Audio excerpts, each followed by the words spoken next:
오늘은 부활주일입니다. 우리 주님께서 죽음을 이기시고 부활하신 날을 기념하는 날입니다. 기념일은 간혹 기념만 하는 세레모니로 끝나고 맙니다. 마치 크리스마스인데 아기 예수는 저 멀리 있고 산타 할아버지만 활약하는 것처럼 말입니다. 부활절을 축제처럼 즐겨서 해피 이스터라고 하면서 축하 인사를 하나 전혀 부활의 능력이나 부활의 생명을 체험하지 못하는 경우가 있다는 말씀입니다. 사도 바울의 고백처럼 그리스도의 부활이 없었다면 우리의 믿음도 헛것이 됩니다. 그리스도께서 부활하지 않으셨다면 오늘날 교회는 다 문을 닫아야 할 것입니다.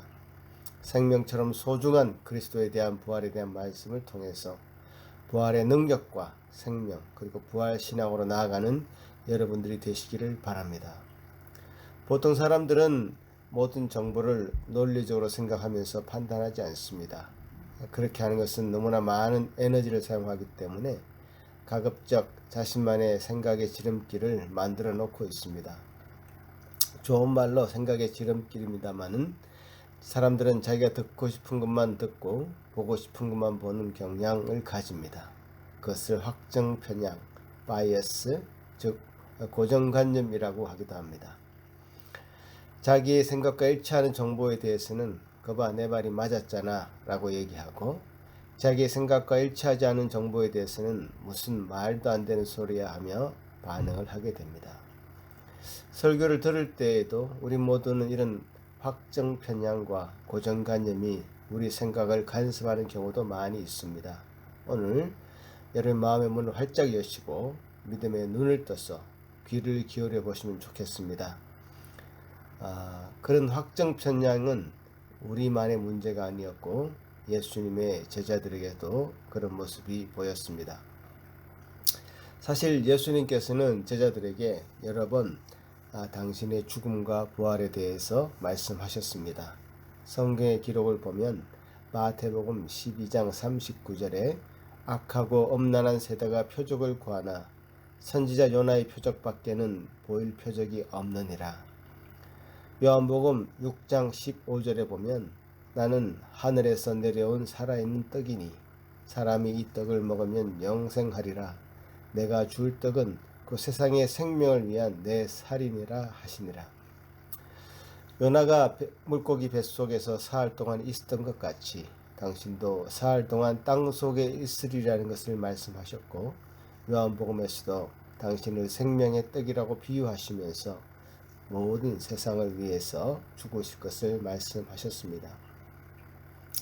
처음에는 이렇게 비유적으로 당신의 죽음에 대해서 말씀하셨습니다. 이때에는 제자들에게 아무런 반응을 볼 수 없습니다. 제가 유추해 보는 것은 제자들이 이 비유의 의미를 못 알아들은 것 같습니다. 그러니 제자들이 반응하지 않았고 그 기록도 남아있지 않는 것입니다. 그렇게 비유적으로만 말씀하시다가 제자들에게 본격적으로 당신의 죽음과 부활을 드러내어서 말씀하기 시작했습니다. 마태복음 16장입니다. 마태복음 16장 21절 이때로부터 예수 그리스도께서 자기가 예루살렘에 올라가 장로들과 대제사장들과 서기관들에게 많은 고난을 받고 죽임을 당하고 제3일에 살아나야 할 것을 제자들에게 비로소 나타내시니 비유로는 알아듣지 못하는 제자들에게 비로소 직접적으로 예수님의 죽음과 부활을 말씀하시는 장면입니다. 이때 드디어 제자들의 반응이 나타납니다. 어떤 반응입니까? 베드로는 예수를 붙들고 항변합니다. 그리 마옵소서. 이 일이 결코 주님께 미치지 아니하리이다. 그리스도의 제자가 되어서 그가 이룰 하나님의 나라의 영광만을 바라보던 제자들이 갑작스런 스승의 죽음에 관한 발언에 놀랄 수밖에 없었습니다. 그러니 베드로를 비롯한 12제자들은 당황스러울 수밖에 없었고, 베드로는 심지어 다소 격앙된 반응을 보이면서 스승을 마치 타이르는 듯한 말을 하고 있는 것입니다. 스승의 죽음의 소식을 듣고는 가만히 있을 제자들이 없는 것은 당연할 것입니다.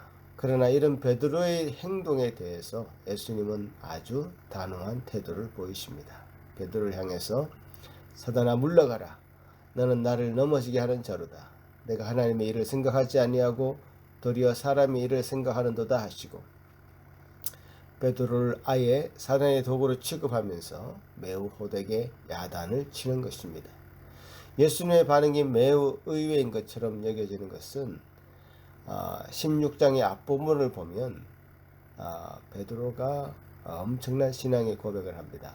주는 그리스도시고 살아계신 하나님의 아들이라 고백하고, 그 고백에 대해서 예수님은 칭찬하시며 그 베드로의 고백 위에 교회를 세우겠다고 선언을 하신 것입니다. 베드로를 사단이라고 말씀하시면서 자신을 유혹하는 자라고 말씀하시는 예수님의 마음은 무엇이 있을까요? 주는 그리스도시고 살아계신 하나님의 아들이라는 베드로의 그 고백, 즉 우리의 믿음의 내용이 무엇인지 명확하게 제시하고 있는 것처럼 보입니다. 베드로의 믿음, 즉 우리 믿음의 내용이 무엇입니까? 믿음, 신앙생활이 그저 복받기 위한 도구로 활용되는 것은 아닙니까? 내용이 있어야 됩니다. 우리의 믿음의 내용은 바로 주님의 죽으심과 부활하심이라고 주님이 베드로에게 가르치시는 겁니다. 우리 주님도 심각하게 당신의 죽음에 대해서 이 잔을 내게서 옮겨달라고 하기까지 하면서 땀방울이 핏방울이 되기까지 기도하기도 하셨습니다. 심각한 사단의 시험을 받으신 겁니다. 그렇지만 그 시험을 통과하셔서 기꺼이 죽음을 받아들이신 겁니다. 베드로를 사탄으로 취급한 것은 그만큼 죽음을 이겨내는 시험은 통과하기가 쉽지 않은 것입니다. 특히 예수님의 제자들은 죽음이라는 단어가 예수님의 입에서 나오는 것을 너무나 싫어했고 심히 근심까지 하는 장면이 나옵니다. 마태복음 17장 22절에서 23절. 갈릴리에 모일 때에 예수께서 제자들에게 이르시되 인자가 장차 사람들의 손에 넘겨져 죽임을 당하고 제3일에 살아나리라 하시니 제자들이 매우 근심하더라. 예수님은 제자들에게 당신의 죽음과 부활을 본격적으로 드러내시기 시작한 이래 아마 반복해서 그 가르침을 했던 것으로 보입니다. 제자들도 이미 바이어스가 되어 있죠. 자기들이 듣고 싶은 이야기만 골라서 듣습니다. 죽음이라는 단어와 함께 분명히 부활을 선언하십니다. 제자들은 죽음이라는 단어에 너무나 알러지 반응을 보여서 부활이라는 단어도 놓치고 있는 것처럼 보입니다. 죽음이라는 단어가 너무 크게 들리는 나머지 부활도 흘려들어버리는 우를 범하고 있는 것이죠. 죽음에 모든 것이 매몰되어서 다른 가치가 소홀하게 여겨지는 것입니다. 부활이 가지는 그 엄청난 능력과 영광과 그 놀라운 기적을 체험하고 싶으나 죽음은 통과하고 싶지 않은 그런 느낌이라고 할까요? 고난 없는 영광이라는 것은 절대 있을 수 없습니다. 아들을 가지고 싶으나 출산의 고통은 경험하고 싶지 않은 것처럼 말입니다. 제자들은 소위 고난주간 예수님의 그 마지막 일주일 기간 동안에도 심지어 누가 더 크냐를 두고 싸우기까지 했습니다. 키가 크냐를 재면서 싸우진 않았을 것입니다. 그들은 예수님이 세우는 새로운 나라에 누가 더 높은 자리를 차지해야 하느냐에 관심이 있었을 뿐이었습니다. 마지막 일주일 전까지도 제자들의 모습은 이러했고 예수님은 그 제자들이 당신을 부인할 것을 알았습니다. 누가복음 22장 32절에 보면 그러나 내가 너희를 위하여 내 믿음이 떨어지지 않기를 기도하였노니 너는 돌이킨 후에 내 형제를 굳게 하라. 예수님은 제자들이 배신할 것도 아셨고 또 그들이 돌이켜서 예수님의 부활의 적용이 될 것 또한 아셨습니다. 사실 사람은 쉽게 변하지 않습니다. 3년 동안 예수님과 함께 공생애를 살면서 가까이서 수많은 예수님의 가르침을 받았으나 그들은 듣고 싶은 것만 듣고 생각하고 싶은 것만 생각하는 아직 어린 아이와 같은 신앙에서 벗어날 수 없었습니다. 왜 어린 아이와 같은 신앙에서 벗어날 수 없는지 아십니까? 그들의 삶과 죽음을 주님께 맡기지 않기 때문입니다. 죽음을 각오하지 않는 삶은 진실할 수 없습니다. 죽음을 두려워하고 불안에 떠는 한 그들에게 자유는 없습니다. 죽음에 그저 매여 있어서 부활을 바라볼 영적 시야가 열리지 않는 것입니다.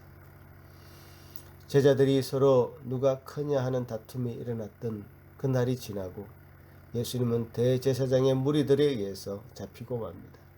예수님의 죽음이 실제로 일어나는 그 두려운 현장에서 제자들은 어두컴컴하고 축축한 지하방에 불을 켜면 싹 사라지고 마는 바퀴벌레처럼 사라져 버렸습니다. 말씀이 실제가 되는 사건이 발생한 것입니다. 그리고 그 고통스러운 3일이 지나고 예수님의 또 다른 말씀, 부활이 실제가 되는 사건이 발생합니다. 오늘 본문 말씀은 부활이 일어났던 그날의 일을 기록하고 있습니다. 안식 후 첫날, 곧 우리가 지금 지키는 주일입니다. 그 새벽에 막달라 마리아와 다른 마리아가 예수님의 무덤에 가서 그 무덤이 비어 있는 것을 발견하게 됩니다. 주의 천사가 그 여인들에게 그리스도는 살아나셨고 이미 제자들에게 일렀던 것처럼 갈릴리에서 만나게 될 것이라고 말씀하셨습니다. 사복음서에서 부활의 사건의 기록이 다 나타나고 있지만 그 기록이 정확하게 일치는 하지 않습니다. 그러나 대체로 인정하는 것은 부활하신 주님을 제일 먼저 목격한 자는 바로 이 막달라 마리아라는 사실입니다. 막달라 마리아가 주님의 부활의 첫 목격자라는 것이 당신의 상황을 볼 때 얼마나 부적절한 것인지 아십니까? 이 막달라 마리아는 과거에 정신적인 병력이 있었던 사람이었습니다. 더군다나 당시의 문화 관습상 여성들의 정의는 법정에서 효과가 없었습니다. 그럼에도 불구하고 성경은 이 여인을 등장시켜서 주님의 부활을 처음으로 목격한 자라고 증언하고 있습니다. 제자들도 이 여인의 말을 믿지 않았습니다. 허탄한 말이라고 믿지 않았죠. 주님의 부활은 예수님께서 공생의 3년 기간 동안 강조해 오셨던 믿음의 주요한 내용이었습니다. 그 주요하게 다루었던 그 말씀이 현실로 와 있는데 제자들은 그 부활을 인정할 수 없었던 것입니다. 그 뒤에 부활하신 그 예수님께서 제자들을 친히 만나십니다. 로마 군병을 무서워하여 갈릴리에 두려워 떨면서 모여있는 제자들에게 예수님이 나타나십니다. 평안하냐 하시면서 그들에게 나타나셨습니다. 그 자리에 있지 않아서 믿지 못하겠다고 하던 도마에게도 굳이 또 나타나셔서 그 믿음을 새롭게 하십니다. 예수 그리스도의 죽음을 보면서 흩어졌던 그 제자들, 부활하시겠노라 말씀하시던 그 말씀이 죽음의 두려움으로 인해 압도되어 버린 제자들을 찾아오셔서 그 두려운 마음에 부활의 생명의 불을 지펴주셨습니다. 이때부터 제자들은 진실로 변화되기 시작합니다. 믿음의 눈이 활짝 열리게 된 것입니다. 부활이 실제 사건이 되지 않았으면 결코 일어나지 않았을 변화가 제자들에게 나타납니다.